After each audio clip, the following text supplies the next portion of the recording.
Good evening, everyone, and welcome to the Heart Institute at Staten Island University Hospital and to our Women's Heart event, and a very, very important event it is. Despite medical advances, heart disease remains the #1 killer of both men and women. And Staten Island has the distinction of being the unhealthiest borough of the 5 boroughs of New York. The Heart Institute at Staten Island University Hospital has one of the nation's leading cardiology teams, led by Dr. Joseph McGinn, who helped pioneer and perfect one of the most advanced bypass techniques performed today, a procedure called minimally invasive cardiac surgery, coronary artery bypass grafting, more commonly known as the mixed cabbage. The Heart Institute performs more of these procedures than any other hospital and has excellent outcomes. We offer the only dedicated mixed cabbage training program on the East Coast, in which surgeons from all corners of the globe come to the Heart Institute to learn the alternative procedure to the traditional open bypass procedure. Heart disease in women is largely preventable, and screenings are designed to educate women in our community about the status of their health and help them make appropriate health and lifestyle changes, allowing them to achieve optimal health. And many of those screenings we're having this evening in the Regina McGinn Center. At this time, I'd like to introduce Dr. Joseph McGinn, Medical Director of the Heart Institute and Chairman of the Department of Surgery at Staten Island University Hospital. Dr. McGinn?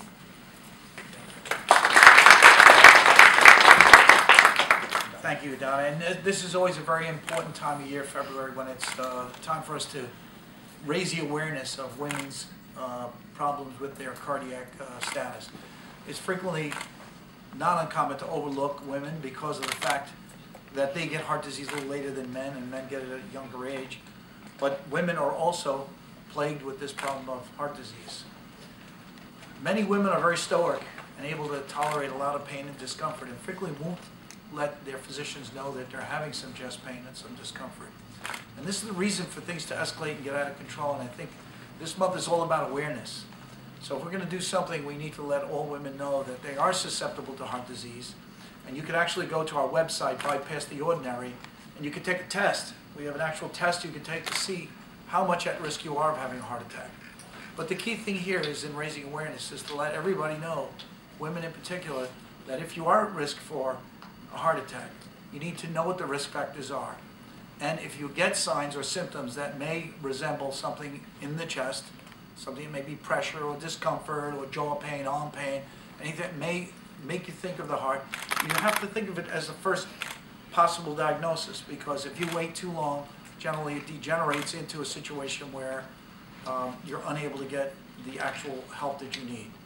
The other thing that we need to also alert everybody, and particularly women, about is that some of the treatment modalities we have today are a lot different than they used to be. Most heart attacks can be treated by a catheter and a stent. Simply through the femoral artery into the heart, a stent can be deployed and the heart attack can be completely avoided and even reversed. So that fear of coming into the hospital because I don't know what they're going to do to me, I don't know if there's any solid treatment for my problem, shouldn't be there. We should all let all women know and be aware that the treatments are way different than they used to be. It goes all the way from ablation techniques for funny rhythms to reversing heart attacks through a stent procedure to minimally invasive surgery for people who have 3 and 4 vessel coronary artery disease. So the whole month, in my eyes, is dedicated to awareness. So let's get out there and let the women know that there's new treatments available and they are susceptible to heart attacks. And you need to know whether you're susceptible for a heart attack or not. You can do that by going to the website. We have a tester at bypasstheordinary.com where you can actually answer questions that will be sent in and you'll get an answer back as to whether you're at risk for a heart attack. I think it's a very useful tool to keep it in the front of your mind throughout the whole year, not just February, so we can keep our women as healthy as possible. Thanks, everybody.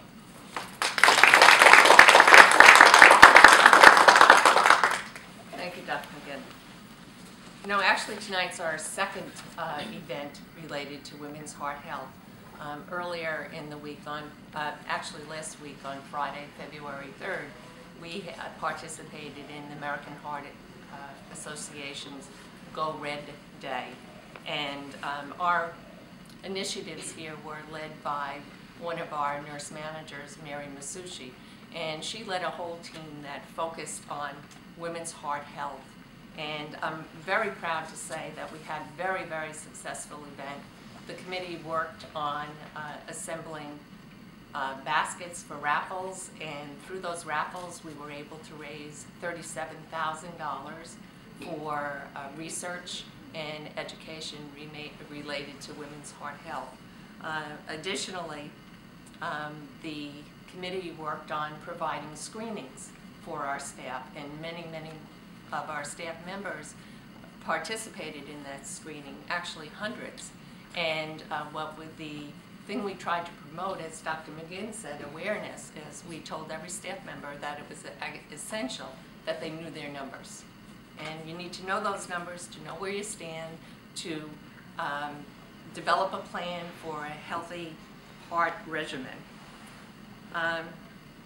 Tonight, we are fortunate to continue the celebration of the Go Red event by broadening the event. It's now my pleasure to introduce an individual who shares our concern for the community's health. I'm delighted to introduce New York City Councilwoman Debbie Rose. Debbie Rose holds the distinction of being the first African-American elected official from Staten Island, winning the 49th Council District seat in 2009. She sits on the Council's Education, Health, Higher Education, Transportation, Aging, Oversight, and Investigations Committees. On March 3rd, 2010, Debbie was named the chairperson of the New York City Council Civil Rights Committee. Known for her energetic activism, Councilman Rose is a second-generation Staten Islander who resides in the Arlington community. Debbie? Thank you. Good evening. Good evening. Good evening. I'm really pleased to be here. I want to thank Donna for having me, and Chris Holly, and for President CEO Fieri for inviting me. Donna said that I'm known for my energetic activism. It actually translates into being crazy, and that I haven't really realized that the Superwoman syndrome, you know, is not a reality. I'm glad to be here tonight, and I'm especially glad to be here to talk to women about their heart health. I have an admission to make that I had a heart episode several years ago while I was being an energetic activist, and I totally tried to ignore the signs. Totally tried to ignore the signs. We were, in fact, protesting the closing of Bailey Seton Hospital, and I was leading a march up Castleton Avenue. And I was short of breath, I couldn't talk, I was dizzy, I was nauseous, and I knew that I didn't feel right. And several times people stopped me to say, are you okay, whatever.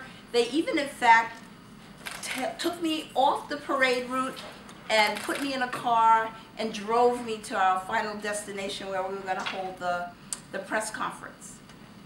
And they had the air conditioner on, and I'm sweating profusely, and I'm still ignoring and denying that there's something that was going on.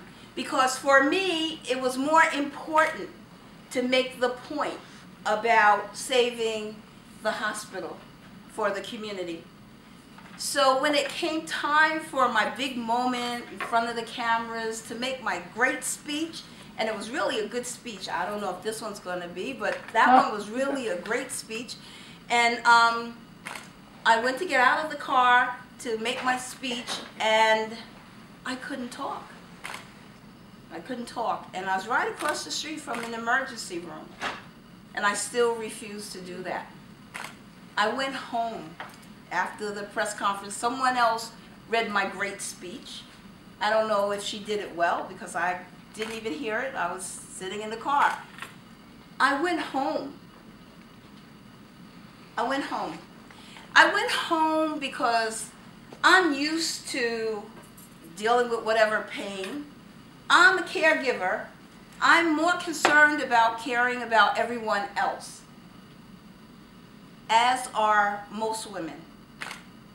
As is why our numbers are so high in terms of women who die from heart disease.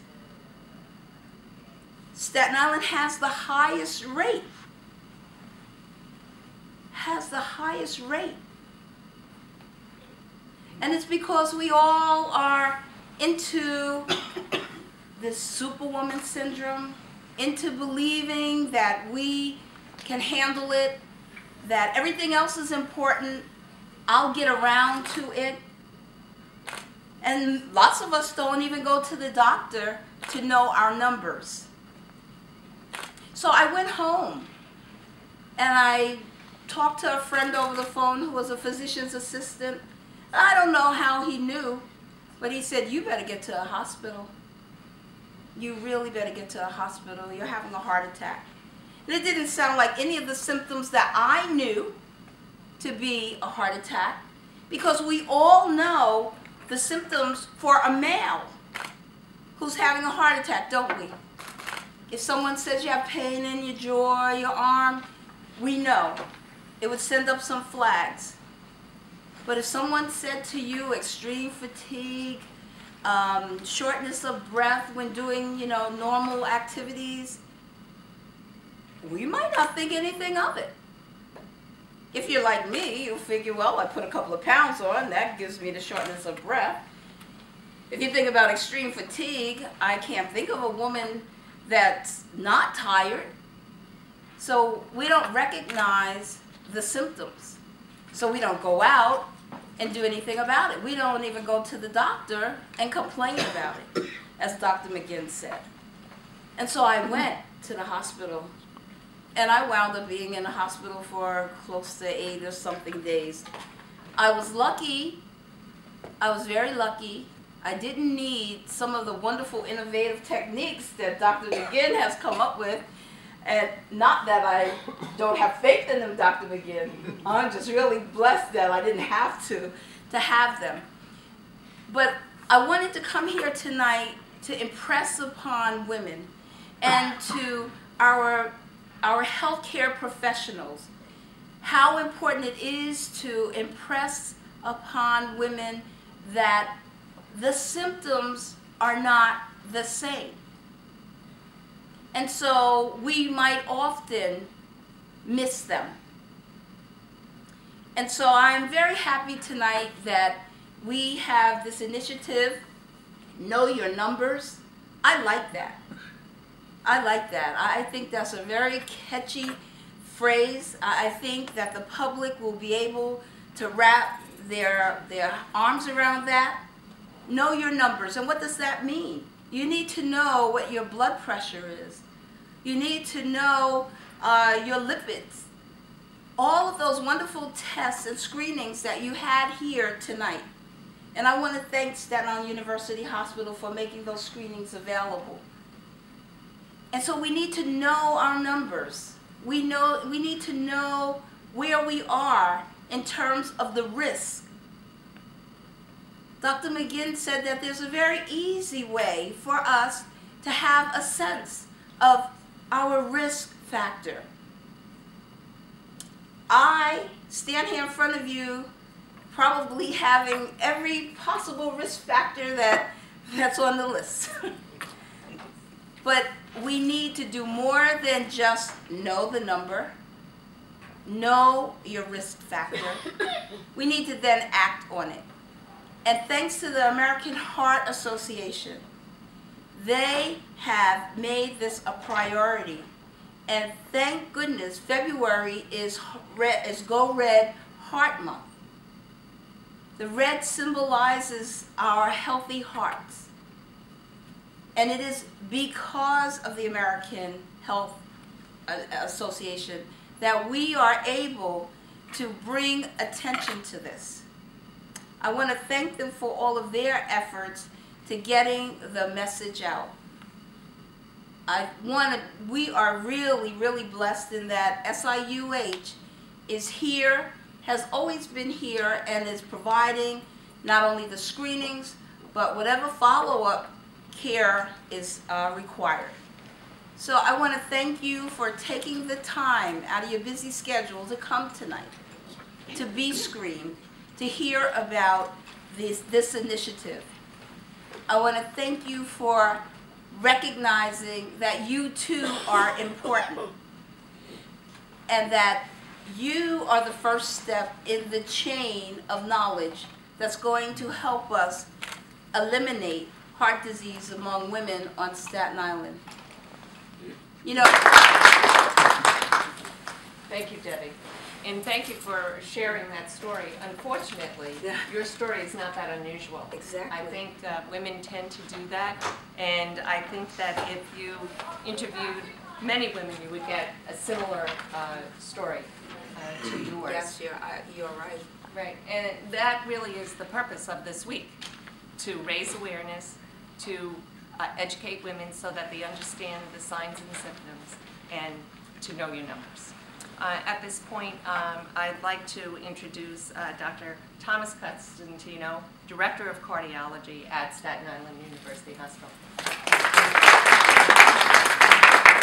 Thank you, Donna. Debbie and Joe have really given you the information that is so important for us to listen to follow, and to put into our daily living. If you look at the statistics from the latest American Heart Association statistics, actually, of all the risk factors that there are, they've identified 7 different points of healthy living. And all of them are the good points, but there are just as many bad points for unhealthy living. And if you look at the factors of unhealthy living, there are a great magnitude of people in this country that have at least one of these factors. As a matter of fact, the magnitude is 94%. 94% of people in this country have at least one risk factor for developing a heart problem in their life. There are 34% of people in this country that have 3 risk factors, and we know the risk factors. You know, sedentary lifestyle, bad eating habits, things that we can do something about if we put our mind to it and devote our energy to it, and are convinced that this is going to be helpful for us to live a good life. Obviously, we can't eliminate everything, but again, this can definitely be a help, you know, to see our grandchildren grow up, and without having a disability that could have been prevented. Much of this that we're talking about is preventative medicine. The other thing is, again, so critical in this country, and it starts not when we're college students or in working and have a family. It begins in youth. Obesity is an epidemic of youth. 30 some odd percent of children up to 17 years of age are clinically obese, okay? And a much greater percent are overweight. And so we need to not only educate ourselves and comply with those things that are compatible with healthy living, but we have to set the example for our children, okay? So they can get an idea of what healthy living is, and, you know, kindly convince them that, you know, maybe an alternative to what you want to have to eat may be better for you. It's a tough job. It's a tough job. And especially nowadays with, you know, most families have both husband and wife working, it becomes difficult to prepare meals and things like that. So fast food becomes, you know, the rule rather than the exception. And we know all the problems that are associated with that. So, and again, I want to emphasize what Debbie brought out as far as the symptoms that women ignore. Very, very, very critical, very, very important. The symptom, as was mentioned, is just, gee, you know, I used to walk up that flight of stairs 2 months ago. Now I can't do it without stopping halfway. You know, I just get exhausted when I do things that I used to be able to do without any concern. You know, that indigestion that I had, you know, last week, you know, it just seems to be coming back and coming back and coming back. I better go see my gastroenterologist. And this may not be a sign of anything wrong with their intestinal tract, but actually a warning sign for a heart problem. So I think that the message here is not only fixing something when it's broken, but trying to not let it break. Thank you very much.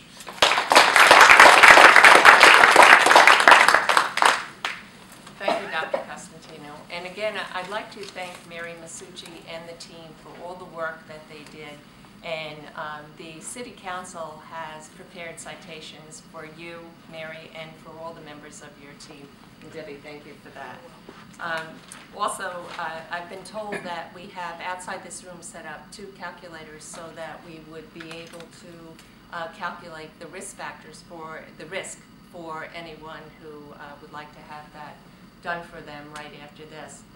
And finally, I wanted to mention that this evening at 6 o'clock in the Regina McGinn Auditorium, Dr. Costantino will be giving a lecture on women's heart health for anyone who would like to attend. So I hope these conversations and these presentations were helpful to you in not only being educated about heart disease, but also in motivating you to monitor your own heart health. Thank you very much. I appreciate it.